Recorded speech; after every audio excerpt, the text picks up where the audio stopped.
5, 675, 5 minutes, prayer for it, 675, 5 minutes, 675.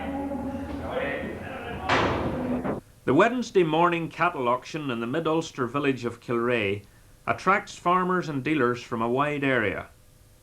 Men from Kilrea, Garva, Portglenone and as far away as Draperstown congregate here with the intention of buying or selling their livestock, just as their forefathers had done for generations before them. Old men tell of the nearby Fair Hill, which in the 1920s would have been a lively horse market, and around the Diamond area there would have been an abundance of second-hand clothes stalls. From the early 1800s until the 1930s, this part of the village in front of the town hall served as a dealing place for a different type of produce, for as well as the cattle, pigs, sheep and horses, men, boys, women and girls were also on the market here. Farmers requiring cheap labour would come here to engage workers on a 3 or 6 monthly basis. These were the days of the hiring fairs. Hiring fairs were held in most big towns throughout Ireland. Farmers would come from all parts to take on seasonal workers, whom they paid much less than full-time labourers. Most had small farms, and indeed were often no better off than the workers themselves. Sometimes 2 farmers shared the same hired worker, who would work for 3 days with one and 3 days with the other. For the townspeople, the fair was like a festival, with stalls and all the fun of the fair. But for the country folks seeking work, it was a time of uncertainty. They hoped for a good post and good pay. They knew that they would probably have to settle for less. They knew also that they would most likely not see their homes nor family again for at least 6 months. I had a brother, he ended up in the Guards, and he was hired at 7 years and a half. And my mother went out over the mountain at Easter, on Easter Sunday, with a clean shirt and an egg for Easter. And when she went to the man's house, he was hired, and he was in the mountain, holding turf to the man who was hired, throwing him out in the brew. At 7.5 years of age? At 7.5 years of age, and he lived loved a healthy man. And she come home with a broken heart. I'm sure of that. When she seen where she got him on the Easter Sunday, when he should have been on home anyway, he only had over the mountain to come over with off fed. Now. The people of the country that would have been far better than ever had been born around at that time. Well, did you always know the man that was hiring you? Sometimes you did, sometimes you didn't. You know the better when you're on 6 months for him, eh? What would you think? At them times you didn't know no man. But when you served them, you know them better than 6 months. I'd be telling a lot of young fellas, I'd be sitting out here, I used to be telling them all about them things. They wouldn't believe me at all, it never happened, you know.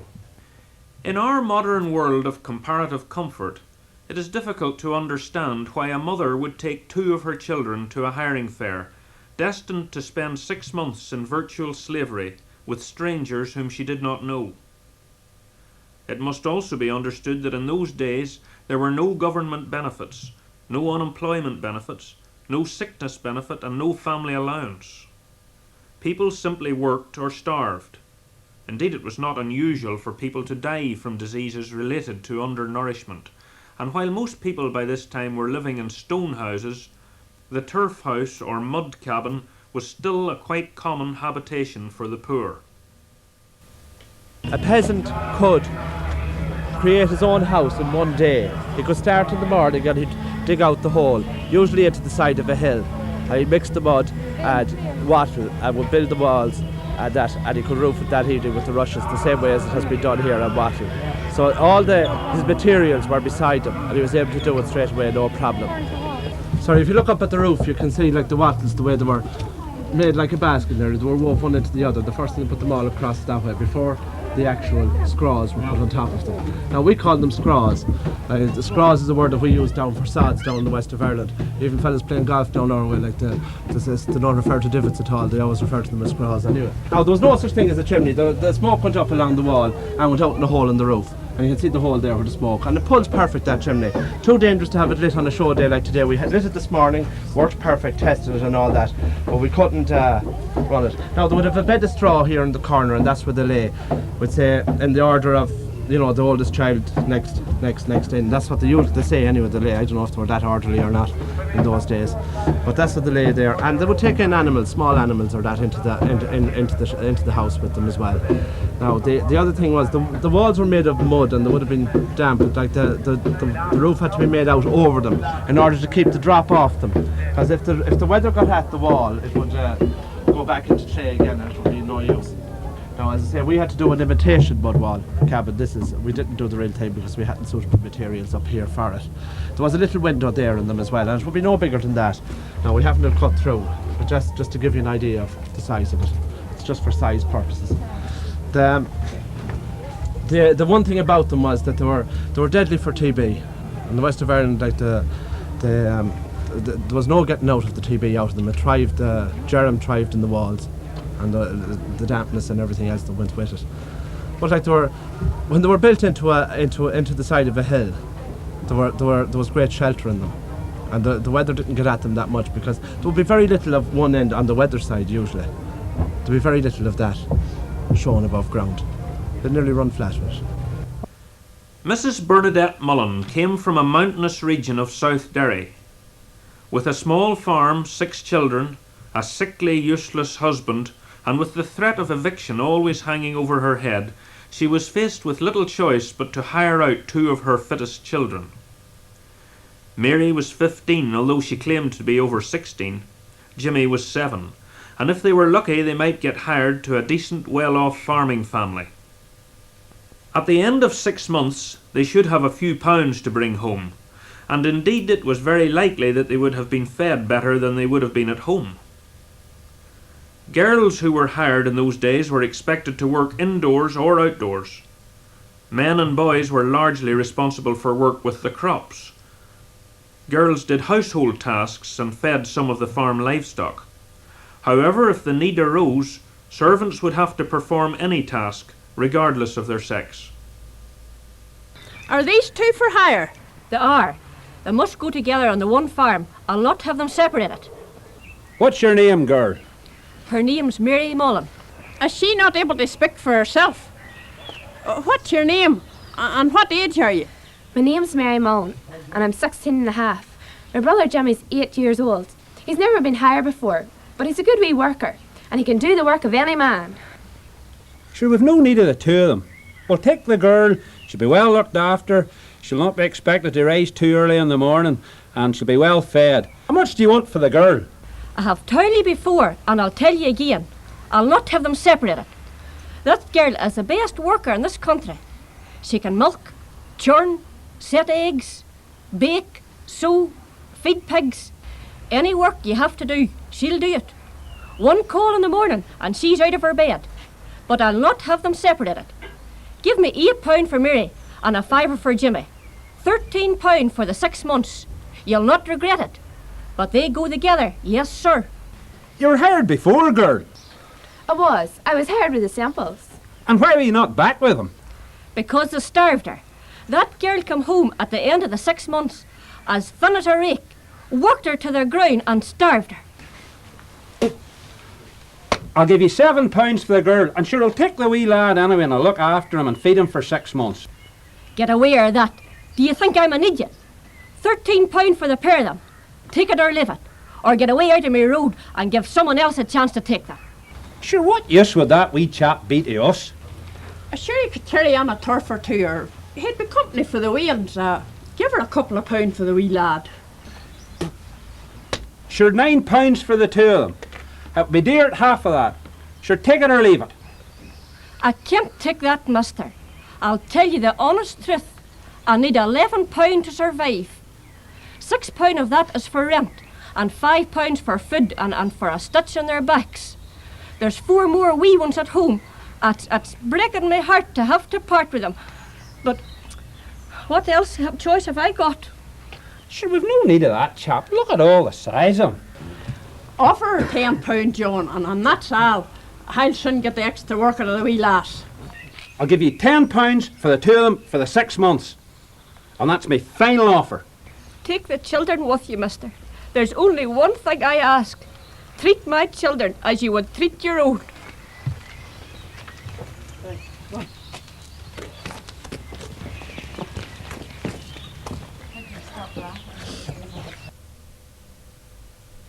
For 15-year-old Mary, the experience of being away from home was nothing new.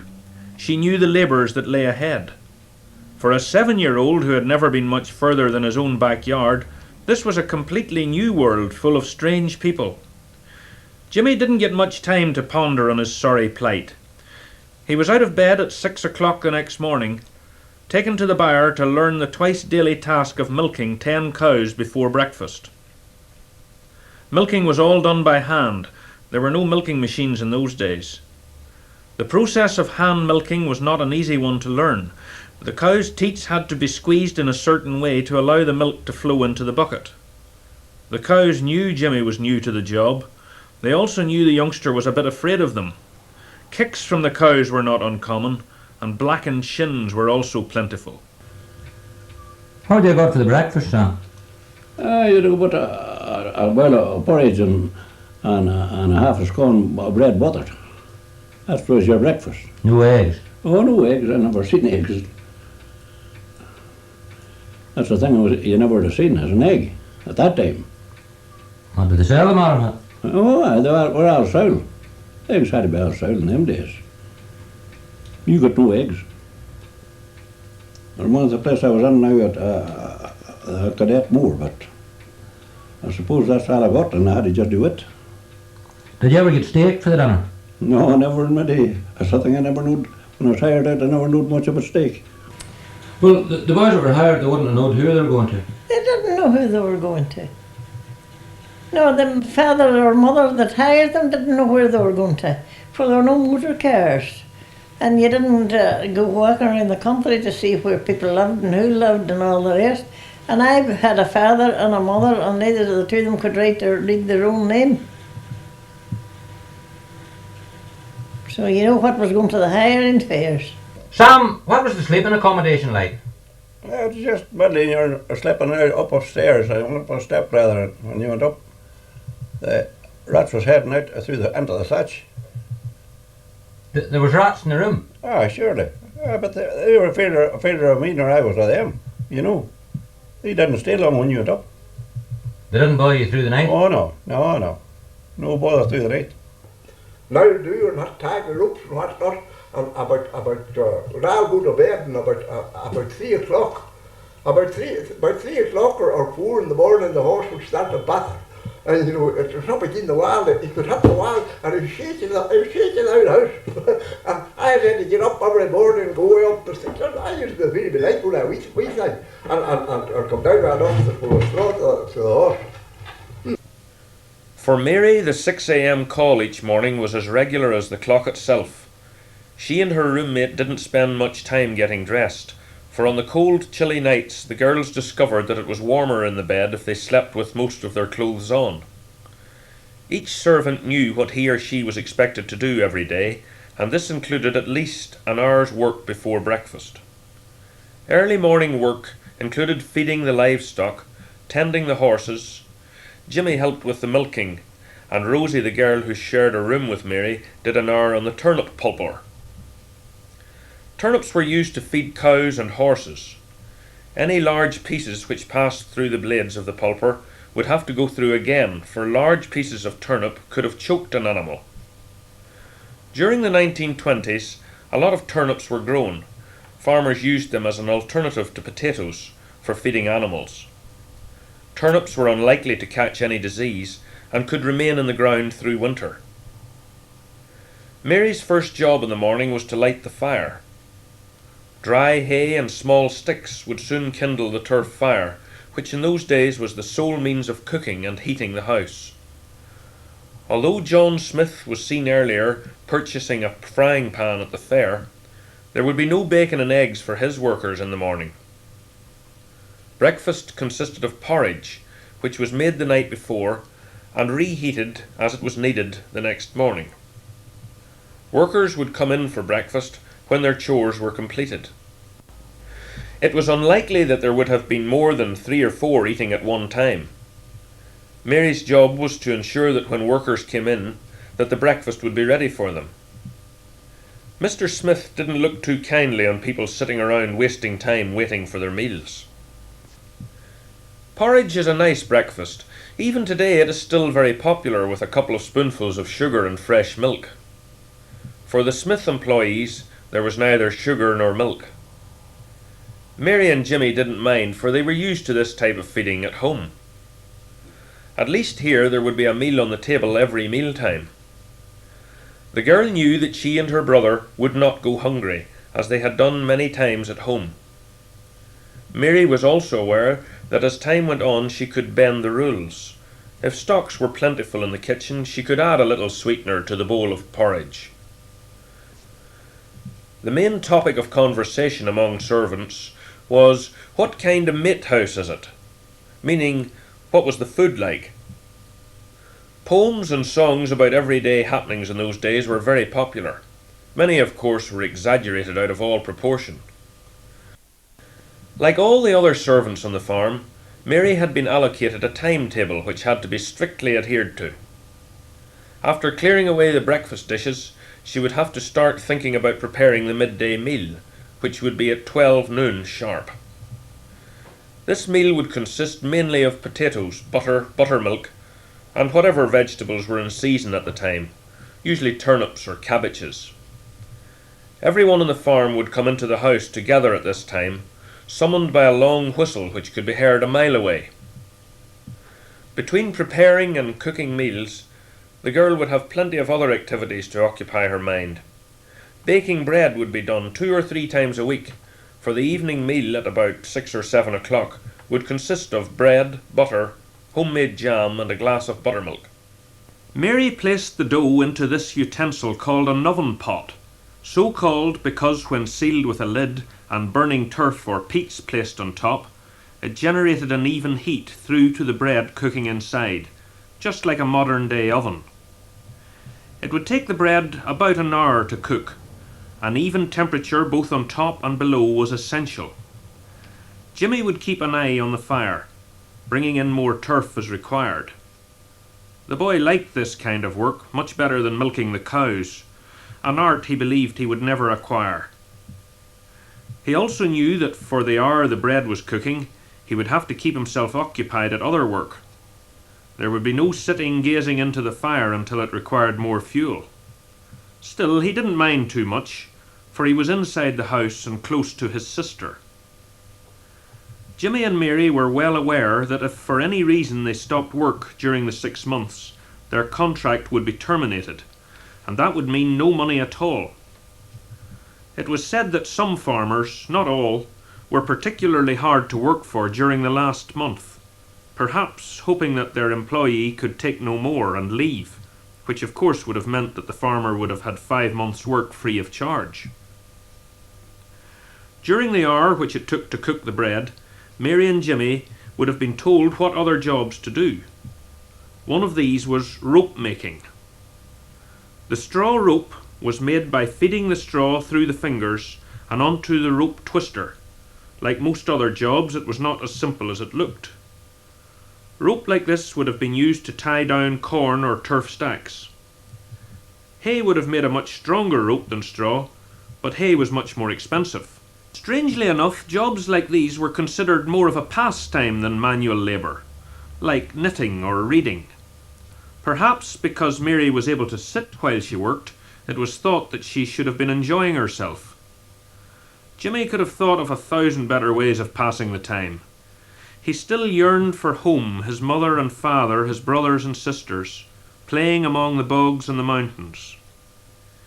He would have willingly gone home today, back to the poverty and hunger. He longed for the 6 months to go in.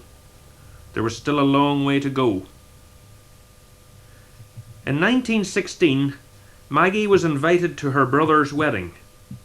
She was hired in Redcastle at the time. Given 2 days off work, the girl saw this as her chance of escape. So he was getting married and Maggie was just 4 years at Redcastle and was getting 2 days to go to the wedding and come back down to work to them. So when I got away to the 2 days, I didn't go back. Nor they couldn't put the dogs on me to go back. And my father says you should go back, Maggie, because, you know, I wasn't doing right. I knew I wasn't doing right, but if I went back, I would have been made to stay. So I went away to Scotland, got a job, and was 14 years on it. Well, you were telling me about the boy from Donegal that was hired along with you. I hired him in Strabane. And he come home that evening, me and him went out to the Burn Foot. And go up the road, he looks at me and he says, how long are you here? Well, sir, when you be here as long as me, you'll know all about them. I was 3 years but as long here as you. And he come home and he threw his bonnets out that night and he was away in the morning. I never seen him since. When the bread was ready, it was left to cool off, but would not be eaten for about 5 days. The soda bread used for the tea this evening was baked last week. This was another strict rule which Mary had to observe. Mrs. Smith had said that fresh bread was not good for the digestion. She also hoped that bread which was not so fresh might discourage overeating.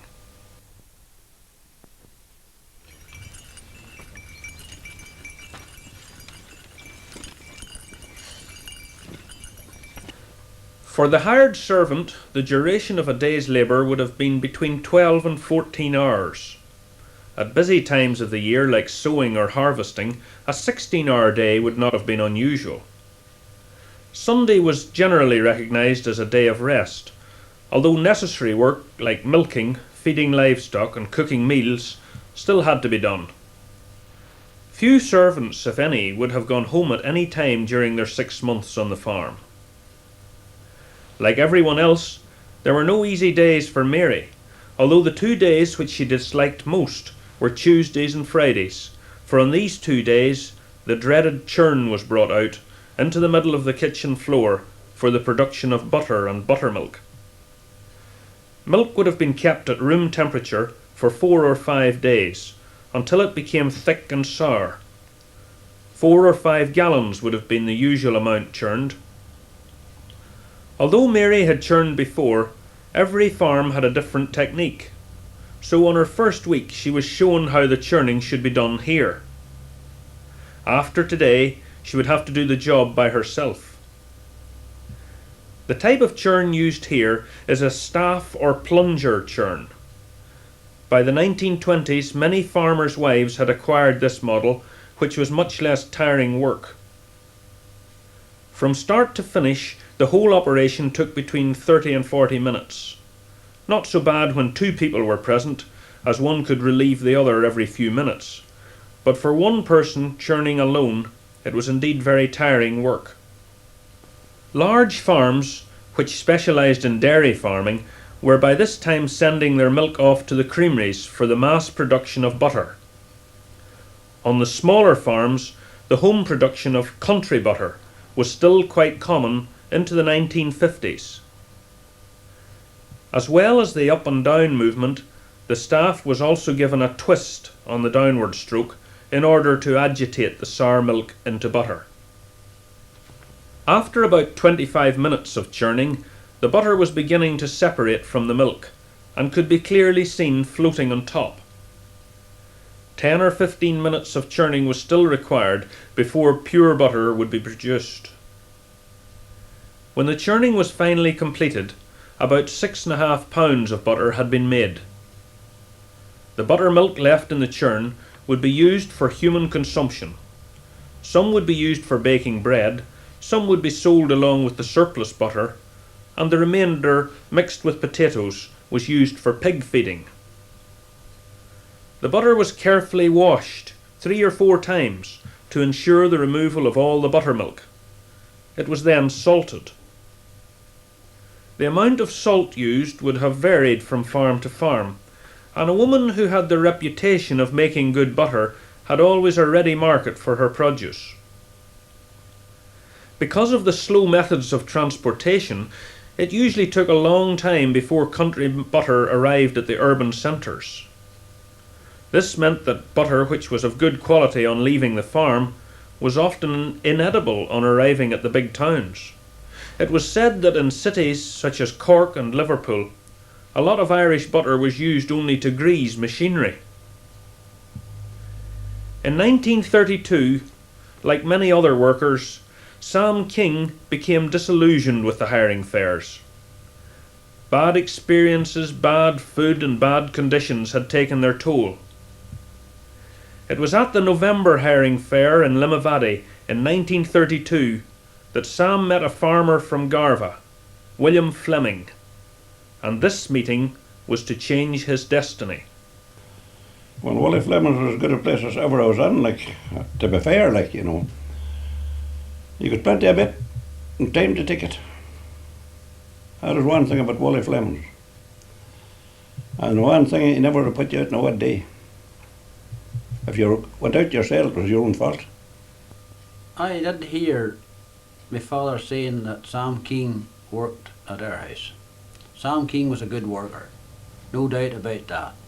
He loved horses, and if he loved horses, he was halfway there with my father already, because they were both very interested in horse work and good horses. Well, Wally's a good place. Nearly the best place around here, if you know that way. My father started early in the morning, right enough, but he never mentioned when to stop. He just, you couldn't run you down till you were that tired that you couldn't work anymore, and that was often 10, 11 o'clock at night, but was up again at 7 in the morning, or maybe before that.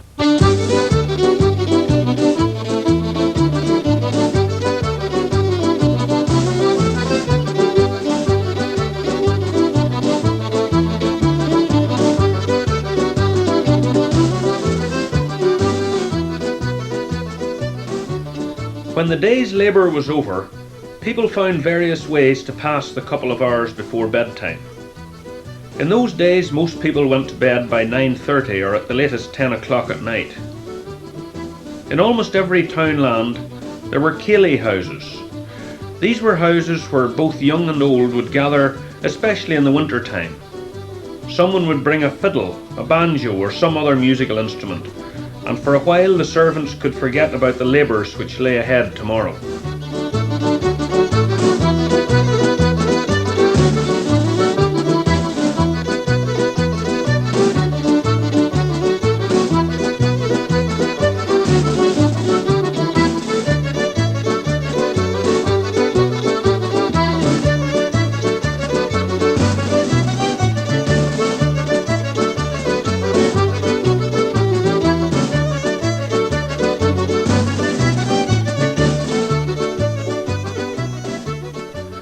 In the absence of radio or television, local news and gossip would have been passed around by word of mouth.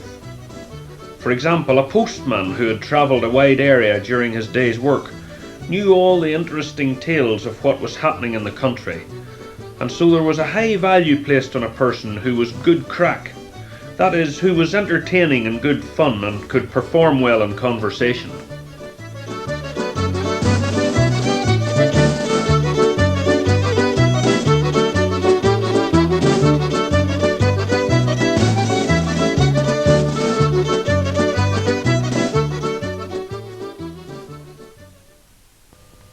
A custom which was popular in days gone by was the practice of morrowing.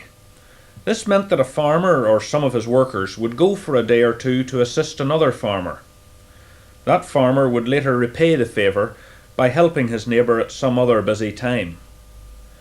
Money seldom changed hands in these transactions. Morrowing is still carried on a small scale today, perhaps in the event of a neighbouring farmer being unable to work because of sickness. Mary and Rosie were loaned to another farmer to help with the harvesting of his turf or peats, which were indeed as important around the farmhouse as crops or livestock. Coal would have been used in the towns or cities during the 1920s, but in rural areas almost everyone would have owned or rented a turf bank.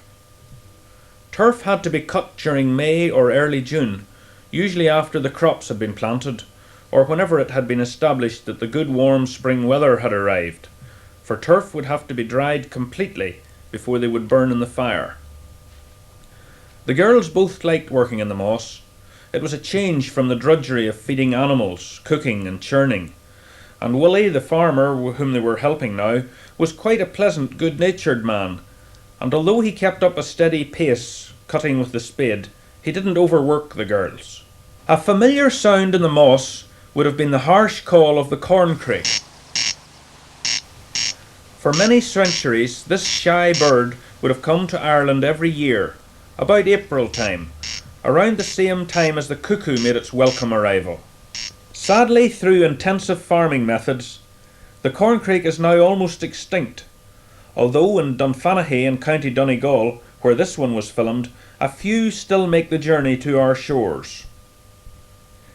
Even on the hottest day, the turf bank was very cold and acted as a refrigerator, keeping the buttermilk cold. People often buried butter in the moss to keep it good, for if it was well packed and airtight, butter or any other food would have kept as well as in a modern-day freezer. A welcome sight for the girls was Willie's daughter arriving with his lunch. The girls had brought their own lunch with them, which consisted of a couple of cold potatoes, baked bread and a bottle of buttermilk.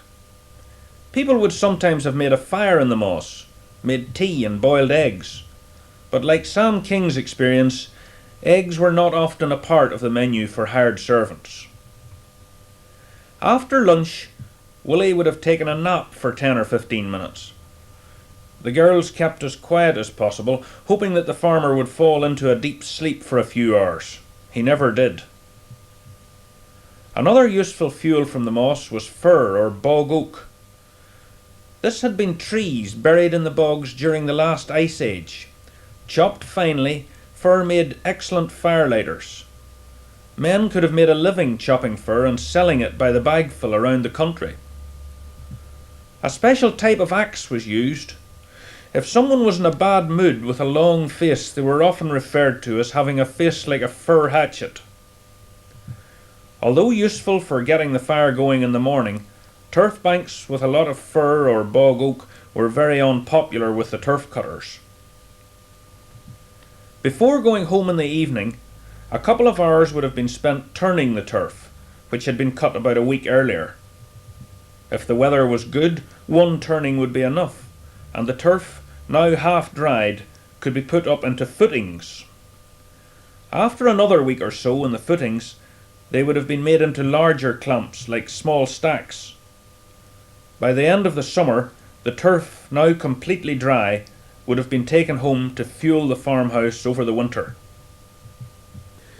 Even by the middle of the 1920s, people were living in a changing world. Farming methods too were slowly but surely beginning to improve. The once familiar sight of a man sowing corn seed by hand was being replaced by more mechanical methods. The corn fiddle could have scattered the seed over a much wider area, as well as giving a more accurate spread or pattern.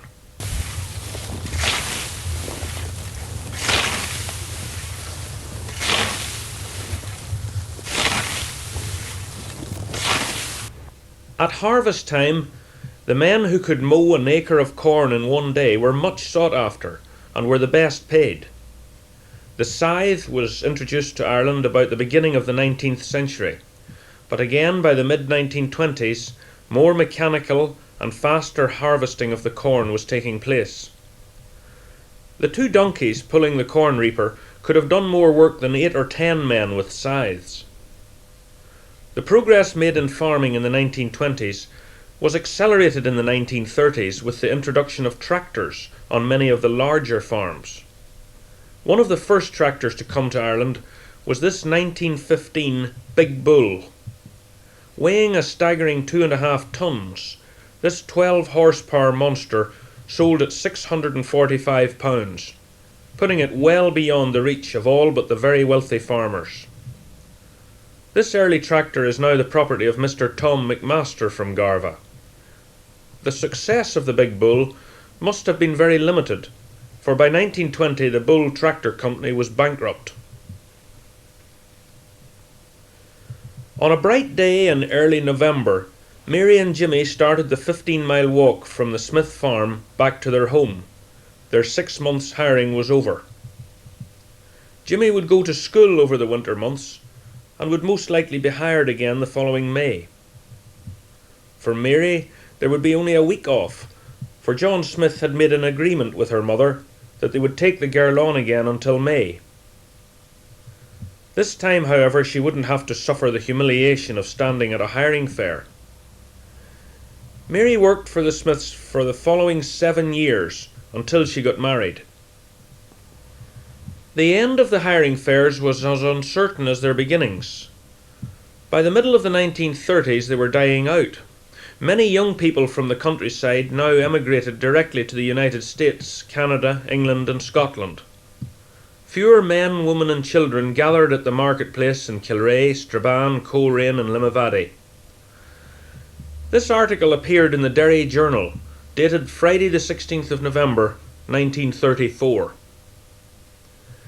Wages for 6 months on offer at the half-yearly hiring fair in Derry on Wednesday were ploughmen £10 to £11, general farm workers £8 to £10, young lads £6 to £7, domestic servants £8 to £10. Few engagements were made. Those who still went to the fairs found farmers offering jobs on a weekly basis. As more machinery appeared on farms, and as farmhands' wages and conditions improved, it appeared that both farmer and worker were losing interest in the old system. By the beginning of World War II, the day of the hiring fair was over. Not many people were sorry to see it gone, although in 1939 Sam claims that he was still hired to Willie Fleming. Sadly, Maggie didn't live to see the completed video. She died in November 1995 in her 95th year. Jim McAuley still lives and farms near Moville in County Donegal. In 1945, just after the end of the Second World War, Sam King began farming for himself. He rented 21 acres of land for £21. He still worked for farmers and looked after his cattle and sheep in the evenings and at weekends. Sam worked hard and was careful with his money, and in 1961 he bought a 55-acre farm of his own. Sam and his wife still live at Gortnamoya, about 2 miles from Garva. The hired lad had done well.